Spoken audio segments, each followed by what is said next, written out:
All right, shalom to everybody. Hope you're having a good day. I just wrapped up my sermon notes for tomorrow's lesson, part 4 on the marriage, divorce, and remarriage series.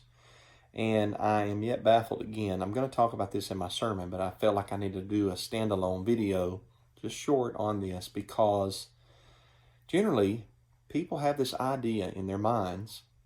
It is very common that what Yeshua, Jesus, teaches in like Matthew 5, Matthew 19, Mark 10, what Yeshua teaches can overrule what Prophet Moses taught. In reality, what Yahweh taught through Prophet Moses, specifically in Deuteronomy 24, 1 through 4, or Exodus 21, 10, so forth and so on. So they think that, well, Yahweh in his law, the God of the Old Testament, he allowed for divorce for reasons less than sexual immorality. But now in the New Testament, Yeshua comes along and he gives us this new law, new teaching, stricter, overturns Moses, so forth and so on. I want to kindly ask you to reevaluate that mentality. I believe it is completely incorrect. And as a matter of fact, it's very derogatory towards not just Moses, but towards Almighty Yahweh. Yeshua and Moses are on the same team. They are not battling with one another.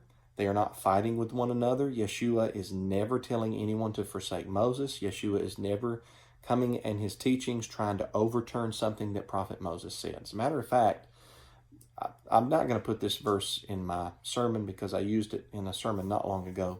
But in Matthew 23, verses 1 through 3, Yeshua basically says that there are some men who sit in Moses' seat. Therefore, because they sit in Moses' seat, practice whatever they tell you. And what Yeshua is talking about, he's going back to Exodus 18. If you go read Exodus 18, Prophet Moshe, he would sit and judge the people's cases as the people of Israel would bring their cases to him on how to handle situations individually, as a group, in a marriage, as a family, what have you. And it says that he would teach the people the law of Yahweh. By the way, the law of Yahweh exists before Exodus 20 through 24 and the book of Leviticus, Numbers, and Deuteronomy. And this is Exodus 18. People would come to Moses, he would sit and he would teach them the laws that Yahweh had given to the people to rule them for their guidance, their instruction, and their way of life. So Moses would sit there, and in Matthew 23 he said that the scribes and the Pharisees sit in Moses' seat.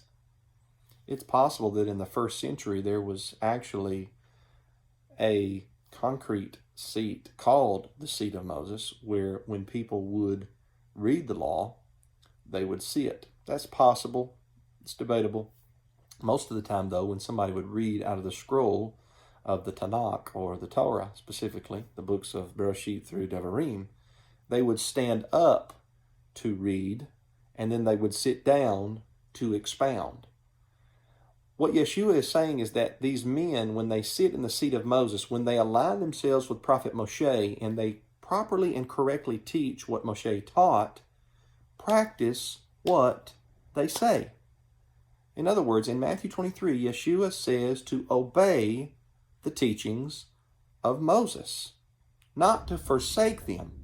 And in Matthew chapter 5, when he's going through the "You have heard that it hath been said to them by old time," or said to them of old time, "but I say unto you," he's not saying Moses taught you this a long time ago, but I'm teaching you something different now. No, he's not saying that at all. He's saying that the scribes and the Pharisees have wrongly interpreted Moses to be saying this. And then he gives their misuse of the law, or sometimes they fall short from the law's complete, full intention. And when he says, "But I say unto you," he's saying, look, I'm going to show you how the law is fulfilled, confirmed, established, properly carried out. And he just told us a few verses before that, I didn't come to destroy it. I came to do it, to fulfill it, to establish it. And fulfill does not mean to destroy. And stop saying that fulfill in Matthew 5 means that Yeshua came to fulfill some kind of prophecy. That's not the context of Matthew 5 at all. The context of Matthew 5 is your works, not Yeshua's works. The works that you do, the commandments that you keep. How do I know that? How do you know that, Brother Matthew? Matthew 5:13 through 16. Let your light shine among men, so that they may see your good works. You are the salt of the earth. You are the light of the world. Do not think I came to destroy the law. The law for what? For you to practice and do. So the context of fulfill in Matthew 5 is not like fulfill a prophecy and then it's no longer to be fulfilled. The context is to practice, to teach, to accomplish, to establish, not to destroy, to lessen, or do away with. So Yeshua is not at variance with Moses. And Yeshua, in Matthew 5:32, when he said, but I say unto you that everyone who sends away his wife, saving for the cause of porneia, causeth her to commit adultery, and whoever marries her who is sent away commits adultery. He's not contradicting the law of Moses.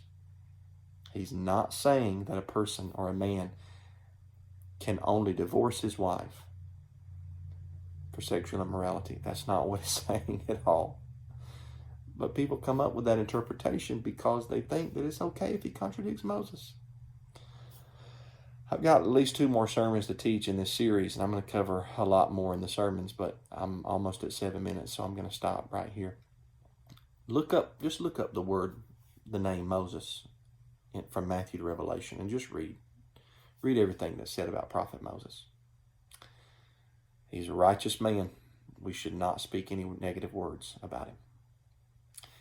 Have a good evening. Shalom.